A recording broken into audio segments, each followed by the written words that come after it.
எப்ப நம்மளுக்கு கரெக்டா இருக்கும்?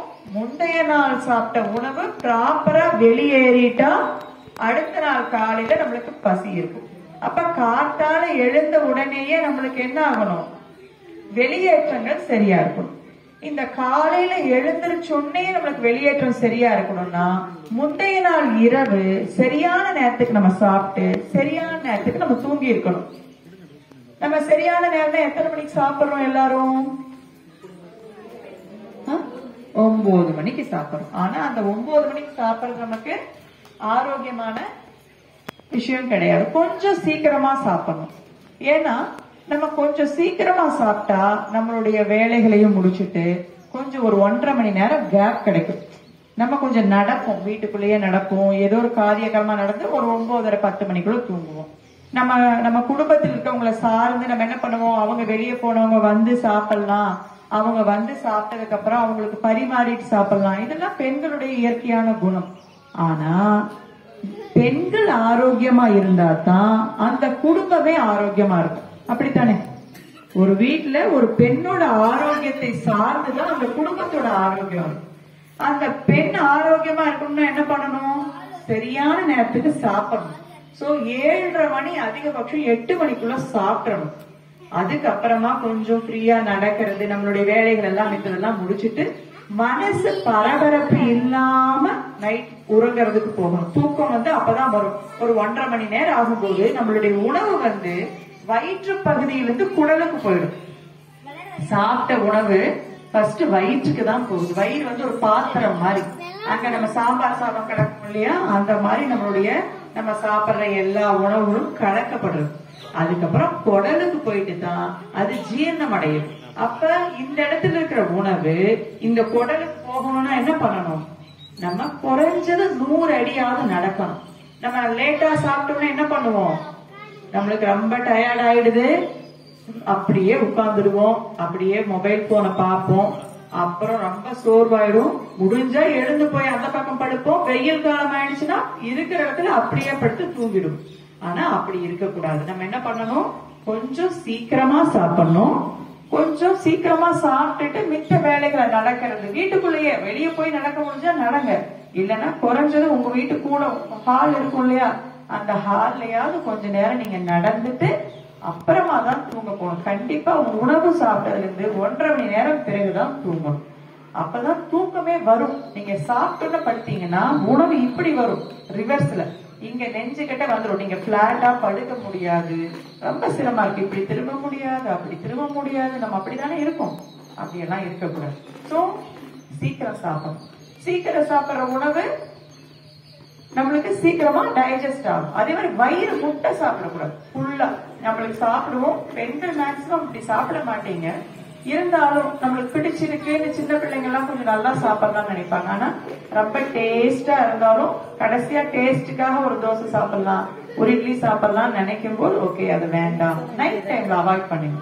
பகல்ல சாப்பிட்டா கூட ஜீரணம் ஆயிடும். நைட் டைம்ல இப்ப நம்மளுடைய இந்த தேசத்தோட வழக்கம் எப்படி இருக்கு? ராத்திரி நேரத்துல தான் நம்ம ஃபுல்லா சப்பாத்தி, நான் வெளியே போய் சாப்பிடுறது. நிறைய பேர் நான் வெஜிடேரியன், அசைவ உணவுகள் எல்லாரும் எப்படி சாப்பிடுறாங்க? ராத்திரியில சாப்பிடுறாங்க. அந்த மாதிரி எல்லாம் சாப்பிடக்கூடாது. ராத்திரி உணவு ரொம்ப எளிமையா இருக்கும்.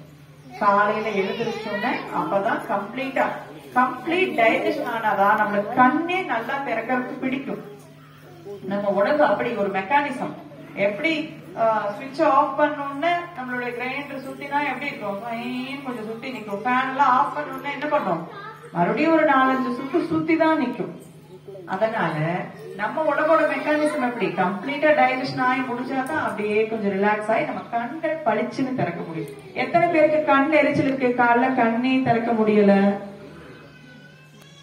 எல்லாரும் போனை 1 மணி நேரத்துக்கு முன்னாடியே தள்ளி வச்சிடணும். போன் பார்க்க கூடாது. கண்களுக்கு தேங்காய் எண்ணெய் போட்டுட்டு படணும். ஏன்னா கண்ணுக்கு ரொம்ப உஷ்ணம். நம்ம உடம்பு உஷ்ணமா இருந்தாதான் கண்ணு திறக்க முடியாது. சரிங்களா? அடுத்த நாள் காலையில எழுந்திருச்சோன்னு கண்டிப்பா கொஞ்சம் நடக்கணும். எழுந்திருச்சுன்னா அப்படியே உட்காருது, உடனே பல் தேய்க்காம காபி சாப்பிடுறது, டீ சாப்பிடுறது, அந்த பழக்கங்கள்லாம் ஆரோக்கியத்துக்கு உகந்தது கிடையாது. சோ கண்டிப்பா நம்ம பிரஷ் பண்ணணும், குளிக்கணும். காத்தால மோஷன் போறது ரொம்ப இம்பார்ட்டன்ட். அதுக்கப்புறமா நீங்க நித்திய காரியம் டெய்லி சாமி கும்பிடுறது, சாப்பிடுறது, எப்ப சாப்பிட்டாலும் காலை உணவு ரொம்ப வறட்சியா சாப்பிடக்கூடாது. ஏன்னா நம்மளுடைய குடல் ஆரம்பிக்குது. அந்த உணவு குழாய் ரொம்ப மிருதுவா இருக்கும், சாஃப்டா இருக்கும். அதுல போய் நீங்க வரன்னு காலையில சாப்பிட்டீங்கன்னா என்ன ஆகும்? குறையறது, அது சீக்கிரமா ஜீரணமாகிறது கஷ்டமா இருக்கும். ஸோ காலையில அதெல்லாம் நம்ம உணவுகள் எல்லாமே சாம்பார், தோசை, இட்லி, பொங்கல் இந்த மாதிரி தானே இருக்கு. அதனால பிரச்சனை இல்லை. ஆனா ரொம்ப வறட்சியான சட்னி அப்படிலாம் சாப்பிடக்கூடாது. அடுத்ததா நல்ல தண்ணி குடிக்கணும். நல்ல தண்ணி, ஜூஸ் இதெல்லாம் இந்த வெயில் காலத்துல குழந்தை அவங்க பாட்டுக்கு இயல்பு பார்த்து நீ விளையாடுறது. ஜூஸ் எல்லாம் இடையில சாப்பிடணும். எலுமிச்சம்பழம் ஜூஸ் சாப்பிடலாம். எது எளிமையா நம்மளுக்கு கிடைக்குதோ அதெல்லாம் சாப்பிடலாம். மதிய உணவு நல்ல குளிர்ச்சியா சாப்பிடணும். புளி அதிகமா சேர்த்துக்க வேண்டாம். வெயில் காலத்துல இப்ப இந்த சீசனுக்கு புளி அதிகமா சேர்த்தா என்ன ஆயிடும்? நம்மளுக்கு மறுபடியும் உடம்புல எரிச்சல் வரும், வியர்வை அதிகமாகும், யூரின் போற இடத்துல எரிச்சல் வரும், யூரின் போகும்போது எரிச்சல் வரும். இந்த பிரச்சனை எல்லாம் தவிர்க்கிறதுக்கு உப்பு, புளி, காரத்தெல்லாம் இந்த கிளைமேட்டுக்கு ரொம்ப கம்மி பண்ணிடணும். சோ அடிப்படையில உங்களோட உணவை மேனேஜ் பண்ணிக்கோங்க. ராத்திரி கம்மியா சாப்பிடுங்க, காத்தால சுறுசுறுப்பா எழுந்துக்கலாம். எப்பெல்லாம் பகல்ல சோர்வடையுதோ அப்பெல்லாம் நம்மளுக்கு ரத்தம் கம்மி ஆயிடுச்சுன்னு அர்த்தம். புரியுதா? நிறைய பெண்களுக்கு அந்த பிரச்சனை இருக்கும். மாதம் நம்மளுக்கு மாதவிடாய் சரியா நடக்குதான்னு பார்க்கணும். அதுல அதிகமா ரத்தம் போகுதா, இல்ல போறதுக்கே ஒரு 2 months ஒன்ஸ் தான் பீரியட்ஸ் ஆகுதா, அதெல்லாம் பார்க்கணும். அதெல்லாம் பெண்களுடைய ஆரோக்கியத்துல ரொம்ப முக்கியமான ஒன்று. பெண் குழந்தைகளை வச்சிருக்கிறவங்க அதையெல்லாம் கவனிச்சு பார்க்கணும். நம்ம நினைச்சிட்டு இருப்போம் 2 மாசத்துக்கு ஒருக்கா அந்த குழந்தைக்கு பீரியட்ஸ் ஆகுதுன்னா பரவாயில்ல, அது பிரச்சனை இல்லை, 2 மாசம் நம்மளுக்கு அது வேலை இல்லைன்னு நினைப்போம். ஆனா அந்த குழந்தைகளுக்கு ரத்த குறைபாடு இருக்கும், ஹீமோகுளோபின் கவுண்ட் கம்மியா இருக்கும். சோ அவங்களுக்கு நம்ம ரெகுலராவே எல்லா பெண்களுமே என்ன பண்ணலாம்னா, நல்ல காத்தால் நம்ம தேங்காய் இருக்கு இல்லையா, இளம் தேங்காய், இப்பெல்லாம் இளம் தேங்காய் தானே கிடைக்குது. நம்ம வர தேங்காய் எல்லாம் கிடைக்காது. இளம் தேங்காய் ஒரு மூடியும் 2 கேரட் போட்டுட்டு நல்லா துருவி 2ஐயும் ஒன்னா போட்டு நல்லா மிக்சியில அடிச்சு சக்கரை போட்டு ஒரு நாளைக்கு ஒரு தடவையாவது சாப்பிடுங்க. இத சாப்பிடும் போது குழந்தைகளுக்கும் கொடுங்க.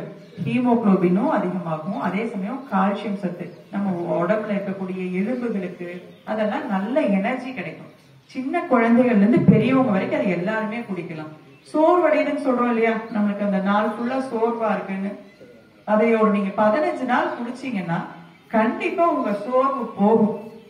அதை நீங்க உணர்வு பூர்வமா உணரலாம். இப்ப வீட்டுல லீவ்ல தான் குழந்தைங்க இருப்பாங்க. ஒரு மூடி தேங்காய் போட்டுட்டு 2 கேரட் போட்டு அரைச்சு நீங்க அதை கொடுங்க. அதை குடிக்க குடிக்க குழந்தைகள் நல்ல ஆரோக்கியமா இருக்கிறத உங்களால உணர முடியும். ஆனா ஒரு மணி நேரம் அதை குடிச்சா ஃப்ரீயா விட்டுருங்க. ஃபில்லிங்கா இருக்கும், பசி எடுக்காது. கொஞ்ச நேரம் விட்டுருங்க. தேங்காய் பால் மாதிரி அவ்வளவு சக்தி வாய்ந்தது எதுவுமே கிடையாது. ஓகேவா? சோ அதெல்லாம் நீங்க எடுத்துக்கணும். இப்போ உங்களுக்கு ஏதோ ஒரு சந்தேகங்கள் இருந்தா நீங்க அதை கேட்கலாம். அடிப்படையில என்னவோ அதை சொல்லியிருக்கேன். உங்களுக்கு ஆரோக்கிய நிமித்தமா ஏதோ ஒரு சந்தேகம் இருக்கா, எதையா தெரிஞ்சுக்கணும்னு நினைச்சீங்கன்னா அதை கேளுங்க, நான் பதில் சொல்றேன்.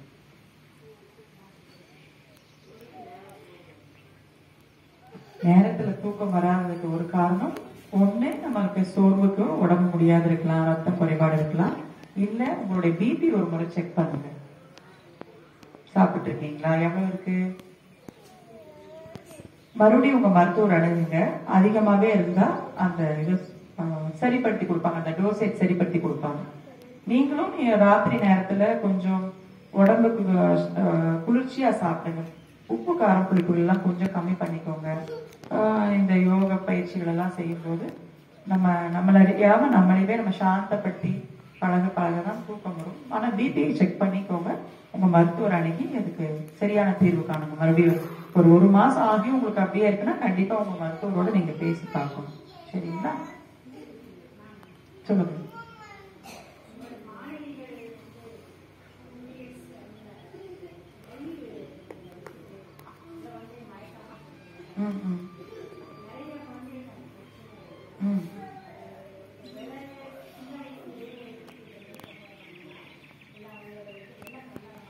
அதாவது பெண் குழந்தை எல்லாருமே மால் நியூட்ரிஷன் தாங்கம்மா. இப்ப எந்த குழந்தை எடுத்தாலும் சரியா சாப்பிடுறது கிடையாது, சாப்பிடுறது சத்துள்ளது கிடையாது, சத்துள்ளது சத்து மிகுந்தது கிடையாது. ஆகவே குழந்தைகளுக்கு நம்ம இந்த மாதிரி நான் இப்ப சொன்னேன் இல்லையா, இந்த கேரட் தேங்காய் ஜூஸ் கொடுக்கறது, அத்திப்பழங்கள், மாதுளம் பழம் சாப்பிடுறது இதெல்லாம் ரொம்ப அவசியம். ஏன்னா அவங்க ஓடுற ஓட்டத்துல அவங்களுக்கு கவனிக்கிறதுக்கு தாய்மார்கள் வீட்லயே 24 மணி நேரம் இருக்கிறது கிடையாது. 90% தாய்மார்கள் வேலைக்கு போறாங்க. அப்ப அவங்களே சோர்ந்து போகும்போது அவங்களுடைய குழந்தைகளை 100% கவனிக்கிறதுக்கு வாய்ப்பு இல்லாம இருக்கு.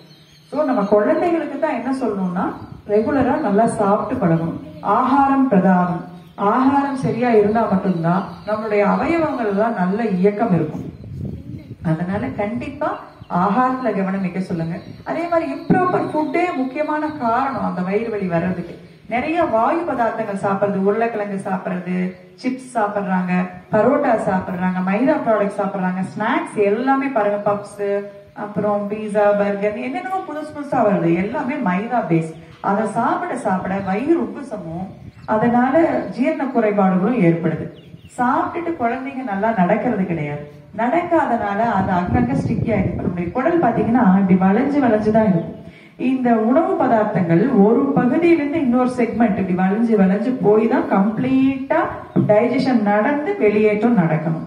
இப்ப நம்ம நடக்கும் போதுதான் இந்த இடுப்பெலும்புகள் அசைய அசைய பெரிஸ்டால்டிக் மூவ்மெண்ட் ஒரு மூவ்மெண்ட் நம்ம உடம்புல ஏற்படுது.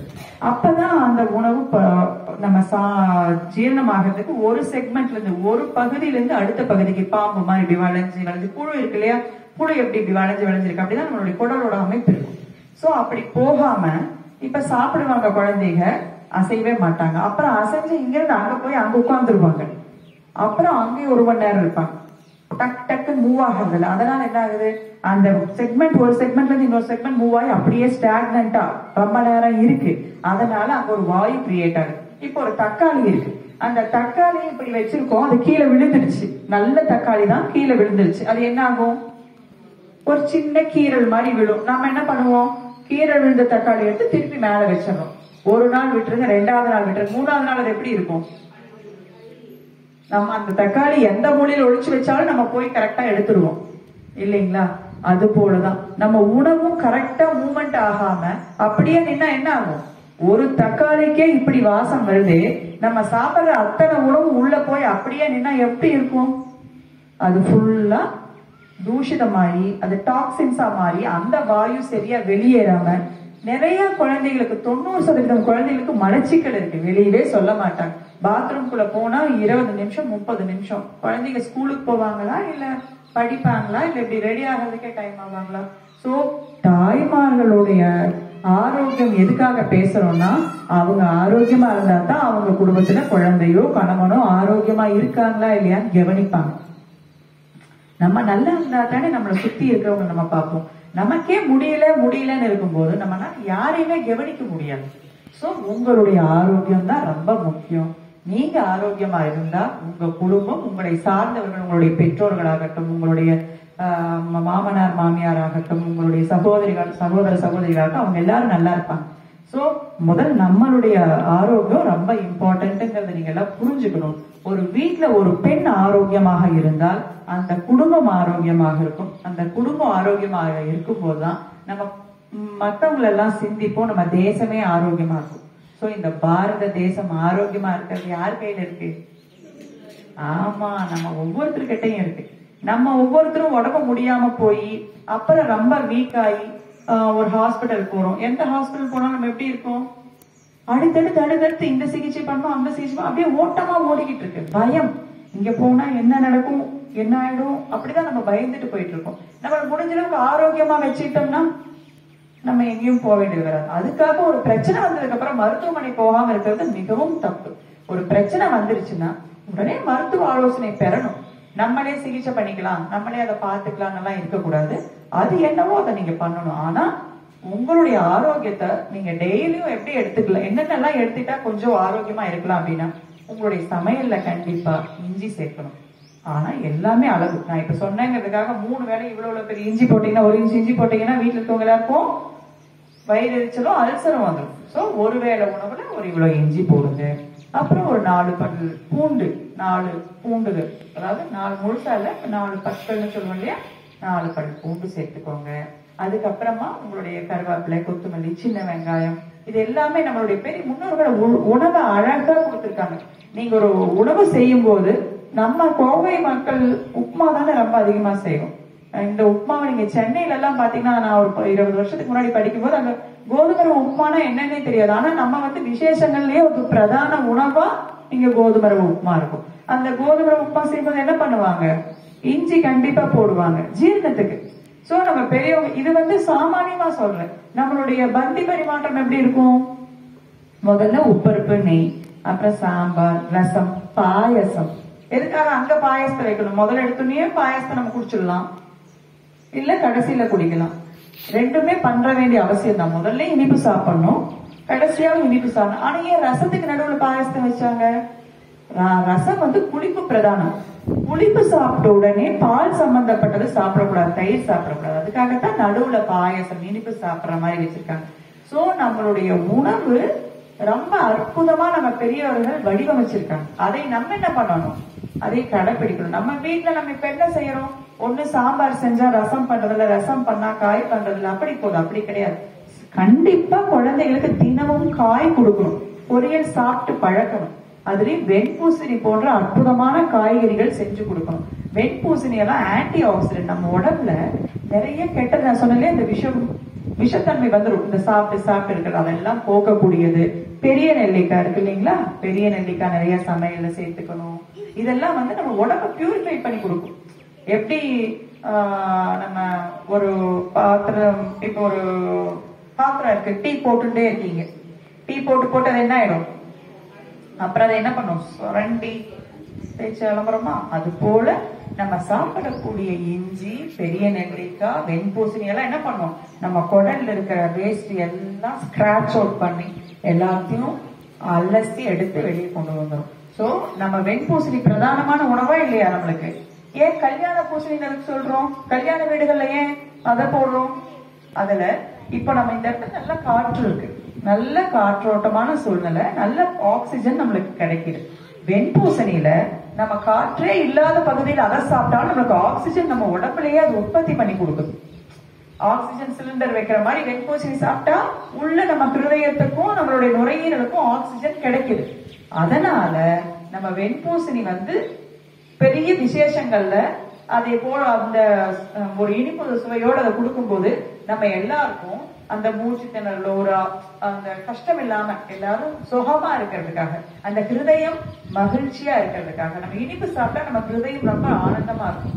அதனால அந்த மாதிரி சில உணவுகள் எல்லாம் நம்ம சாப்பிடும் போது நம்ம நல்லா இருக்கும். ஆரோக்கியம் பேணுவதற்கு நம்ம எல்லா சுவையும் சாப்பிடணும், கசப்பு, இனிப்பு, துவர்ப்பு, புளிப்பு எல்லாமே சாப்பிடணும், எல்லாமே அளவோடு சாப்பிடணும். சரிங்களா? சோ பெண் குழந்தைகளை கண்டிப்பா நல்லா சாப்பிட சொல்லுங்க. அது இந்த மாதிரி வாயு அதிகமாகிற மாதிரியான ட்ரை ஃபுட்ஸ் எல்லாம் கொஞ்சம் தவிர்க்க சொல்லுங்க. அதெல்லாமே பிறகு தொந்தரவு இருந்ததுன்னா வந்து பார்க்க சொல்லுங்க, நான் கைட் பண்றேன். ஓகே, வேற யாருக்காவது ஏதோ சந்தேகம் இருக்கா? ஓகே, நல்லது, மிக்க மகிழ்ச்சி. எல்லாரும் ஆரோக்கியமாக இருக்கும். லோகா சமஸ்தா சுகினோ பவந்து, சர்வஜனனி சுகினோ பவந்து. ராமராம்.